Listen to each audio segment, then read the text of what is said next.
Hello, this is Dr. Jason Munsell. It is Tuesday, July 19th. It is 12:47. Hey Finn, you coming over here to hang out with me? Finn wants to hang out. My house is still very messy, my little home office. Where is he? Hello, monkey. Say hello. Ooh. Okay. In any case, hopefully you can see this. I'm going to, in this particular video, online lecture, whatever you want to call it, I am going to talk a little bit about Chapter 9. Hey, buddy. Not all of Chapter 9. But one thing I want to remind you of is, hey, what do you want? Look at this guy. Look at him. You just want some attention. You want some attention? What do you want from me? Where are you going? All right. So, in any case, that was my preface, my dogface, pupface. Oh, look at this. Getting out the toys. You want to get out Mr. Bill? What's Mr. Bill doing? Uh-oh. What's going on with Mr. Bill? Oh, no! You got Mr. Bill. You crazy. I'll play with you soon, okay? I gotta get this lecture done. Okay, so, Mr. Bill. Poor Mr. Bill. Basically, what I'm asking you to do, we've got 2 more weeks. Basically, well, we've got 3 more weeks. This week, and then 2 more weeks. And so, this is week 6. Wow. And so we've got, you've got a few more weeks, 3 weeks, whatever, to finish all your stuff, to write that 3rd paper. I put a new thread up, which is about the 3rd paper, and I'm going back and looking through things as I can. I went through and looked at everybody's Twitter accounts this morning, and I'll do the same with Tumblr later on. So I've been paying attention to all the things that you're doing, and everybody, for the most part, is doing some really good work. And it seems like you're learning stuff, and you're applying stuff, and you're thinking about stuff, and God, that's what college is all about, isn't it? And learning not to plagiarize. But in any case, let me know how I can help with anything whatsoever. That's why I get paid the big bucks. And I will do my best to help you out. So, Chapter 9. I'll try to be quick about this, but I know I probably won't, because there's lots of stuff in Chapter 9. Chapter 9, again, I always mention that you should read the various learning objectives, understanding the influence of media on how audience perceive persuasive sources, define credibility using rhetorical and social scientific perspectives, describe what is meant by image, explain how image is created, blah, blah, blah, explain aspects of institutional sources, identify the key components of individual credibility. A lot of that stuff I'm actually going to let you read.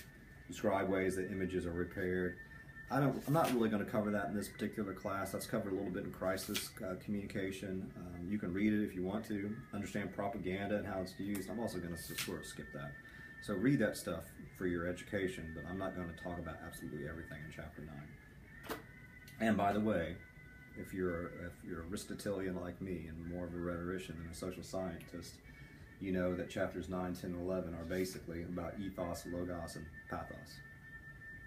That's pretty much it. Okay. Basic stuff. We're about sources of messages in this particular chapter. And so the first stuff simply talks about image is a very important word here. Image, image, image, image. If you didn't get that, then get that. Image, image, image, image. Now, here's the thing. Sources in the media age. Remember that we have some sort of autonomy. We have some sort of control. We have, we can move our mouse and we can float and surf and whatever. I still don't understand the Pokemon Go thing. I don't understand how that works. I'm not up on that. I'm so old. But remember back from Toulmin's ahead, but back to Marshall McLuhan, all these folks, Postman, remember that media changes meanings, crafts meanings, crafts our values, crafts our... Okay.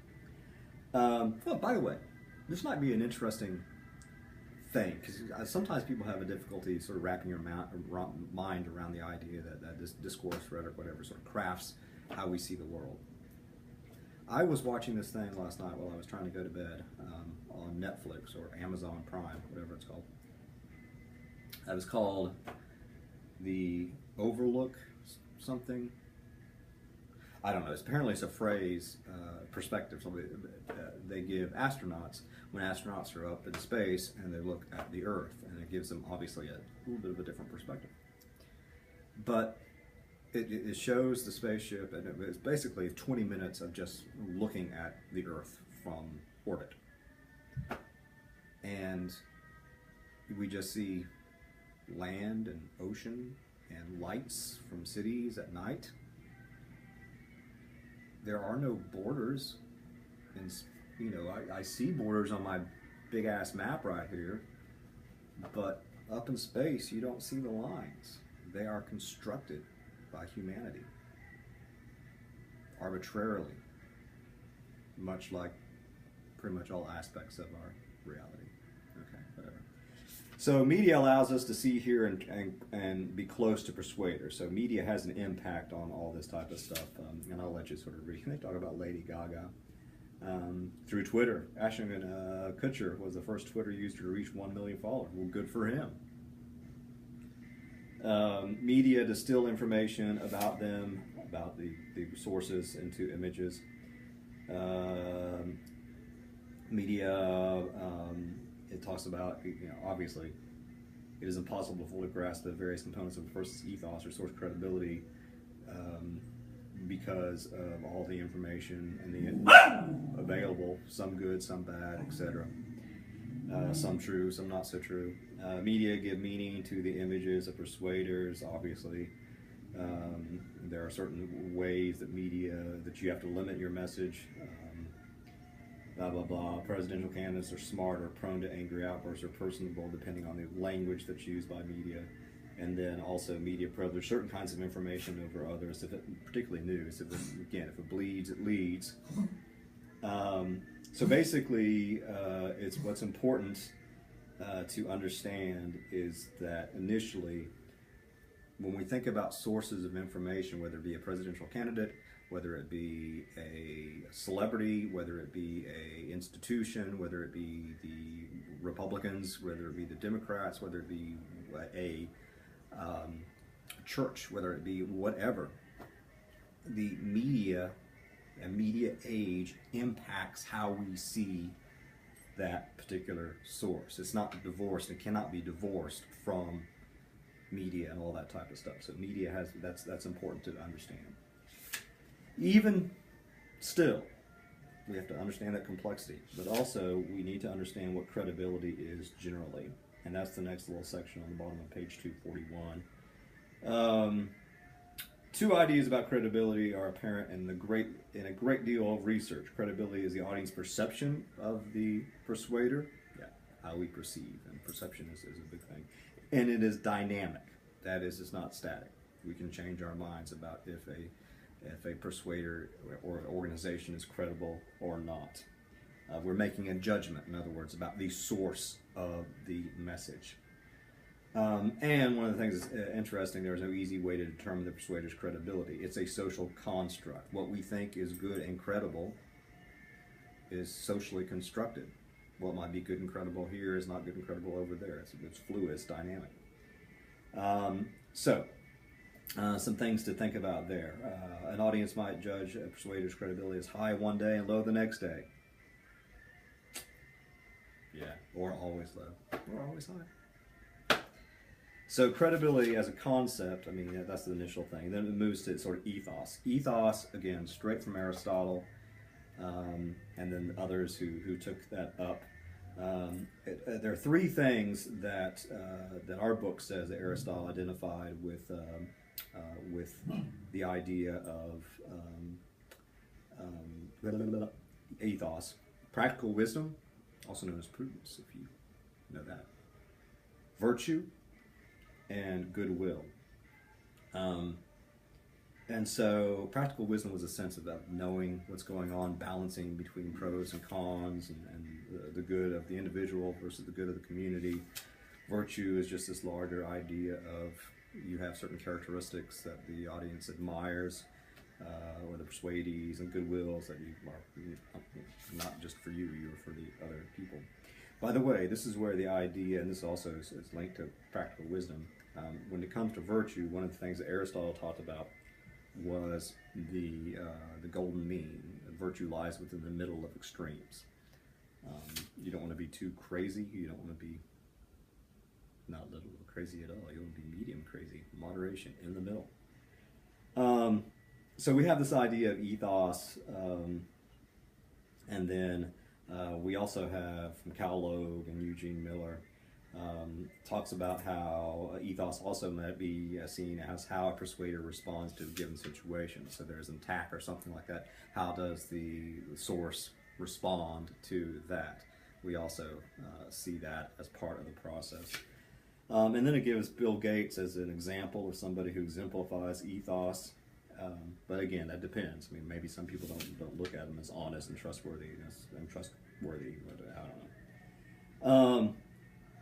So, ethos as a concept. Source credibility as a concept, which is a little bit different. It's more of a social scientific perspective.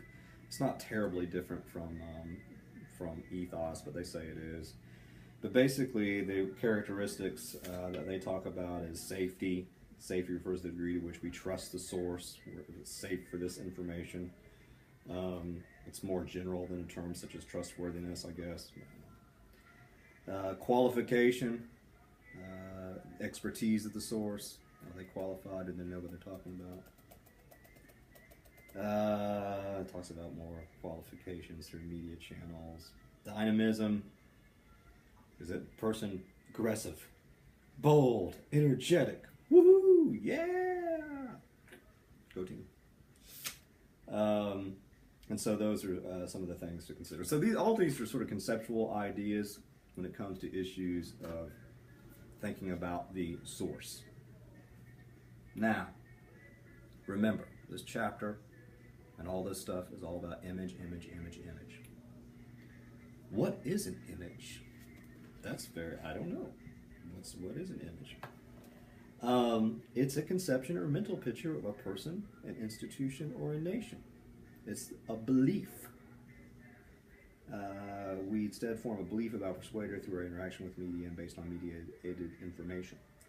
So it's a mental picture of the source of information, source of persuasive information or messages. This is important. Put a big old star by this paragraph at the bottom of page 245. Although image has much in common with the ancient idea of ethos, it is important to note that Aristotle's definition of ethos is much different than today's understanding of image. Okay. The persuader who had credibility and trust projected an image of credibility. Okay. A persuader who lacked ethos was not believed by audiences. Okay. In the media age, however, persuaders are highly adept at portraying themselves as credible and trustworthy when in fact they may lack these characteristics. By using visual images or electronic eloquence, for instance, persuaders can appear credible. It is particularly difficult then for audiences to determine whether they can trust a persuader in the media age. Be credible. Now, the components of images, again, all conceptually from Daniel Bordston. Just these various ideas that, again, just to understand how all this stuff works. Talks about synthetic, it's planned, that is. They're rhetorically constructed. You sort of design how you do this. I'll let you read some of the specifics. Images are believable despite their intangible nature. You can't hear, feel, or smell an image. Images are powerful mental pictures that shape how we think, feel, and act. So we want to believe it. Third, images are vivid and concrete. They're colorful. Claritin allergy medication uses the slogan, "Nothing but blue skies from now on," to illustrate the relief offered by its formula. Images are also simplified. That is, the images provide us with